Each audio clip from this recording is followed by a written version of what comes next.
present to you a picture. This is a picture of an average learner in high school. He or she is fortunate, is privileged, is advantaged. Contrast this then with the opposite. A gloomy picture of the millions of children around the world who have been denied the necessity of education. An obvious contradiction points itself out to me. In most urbanized schools around the world, children stare out the window praying for the bell to ring, and often joke that their schools are prisons as they stroll through the halls. However, they fail to understand that the alternative to a good education is, in fact, prison, figuratively. For the millions of children around the world who have been denied the necessity of education, they are in a prison. In a prison of ignorance and oppression. In a prison that will never allow them to escape from poverty and inequality. This then led me to ask myself, what is the single global issue that causes the majority of other conflicts, economic chaos, poverty, and essentially human suffering? Is it corrupt, inefficient governments who hold on to power while citizens suffer? Is it the gross abuse of state funds, or perhaps the rapid spread of diseases like HIV/AIDS? No. The single greatest threat is the amount of people who are locked in the most inescapable prison of them all, the prison of illiteracy and innumeracy, the prison of ignorance. And surely, if they are enslaved by their ignorance, so are we all. Sustainable development on a global scale cannot occur if millions are still uneducated. The crux of many global issues is the immense lack of education. Global illiteracy rates are excessive, with 1 out of every 2 children being illiterate. In developing countries, the majority of citizens have not received an adequate level of education, and educational structures are virtually non-existent, and if they are in place, are inept and dysfunctional to say the least. But how does this affect global issues? It's very obvious, really. The bulk of problems in developing countries are caused by the elite and corrupt government structures. Problems are also caused by the immense illiteracy. Such governments thrive on the lack of literacy of their people because once the majority of citizens are illiterate, they are easily influenced into voting for an oppressive regime. With the lack of education, we also see a spread of some of the biggest global evils, such as HIV/AIDS, which spreads rapidly in developing countries, leading to the death of literally millions every single year.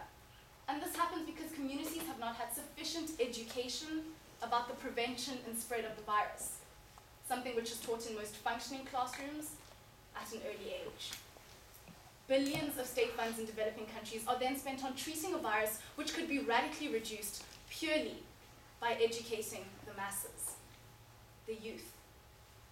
It seems fairly obvious that education is the solution to many global issues. But the tragedy is that education cannot occur if there are no classrooms, let alone desks. How can one learn without workbooks, textbooks, pencils, without adequate teachers? Education is a multifaceted problem, and it requires so many things to function. And without these, it crumbles. And that is the true crime. And that is what is lacking in many developing countries. It's difficult to generalize about education globally, but my reality is an African one, in which millions of children are deprived of education. If one contrasts ours to other education systems, the gap is made painfully clear. South Africa's education system, like many other African countries, is largely dysfunctional. I represent the minority of students in our country, the small percentage who has been exposed to a good quality education, and that has made clear to me the necessity of education. Because if you take two children from anywhere in the world and give them an equal standard of education, what do you get? Mostly, children who can achieve similar educational outcomes, the same amount of success, If governments can invest thoroughly and successfully into educating the masses in the developing world, the problems of the future will be greatly reduced. Of course, there will always be issues such as corruption, climate change, and modern-day slavery. But by educating the millions of uneducated, we bridge the gaps of inequality. We reduce the literacy gap. We allow the one half of children who aren't educated to be free from oppression and ignorance. Because if you cannot think for yourself, others think for you. And they take power from you. They take power from you to change the world to your own advantage. Now, I know that education is an issue often spoken about, and it's clear that it is the solution to many global problems. This then begs another question. If we know that education is the solution to so many problems, why are we still not taking action? Why are we not educating the masses? Education has always been a key global crisis. In fact, it's one of the Millennium Development Goals to achieve free primary education for all by the year 2015. Yes, free primary education for all. But is this feasible in reality? With just 3 short years left and 50% of the world's children still being illiterate. Illiteracy is a ticking time bomb. It's clear that governments do not always have the power, or should I say willpower, to promote change, as political agendas and economics often get in the way. However, citizens have proved that when they unite for a single cause, they can, in fact, promote transformation. As a girl in my final year of high school, I now realize the value of education. It does more than just teach you math and science. It opens your mind to the injustices of the world. It gives you the ability to formulate your own opinions and express them. It empowers you, not only economically, but politically and socially. I completely concur with John Dewey, who said, education is not the preparation for life. Education is life itself.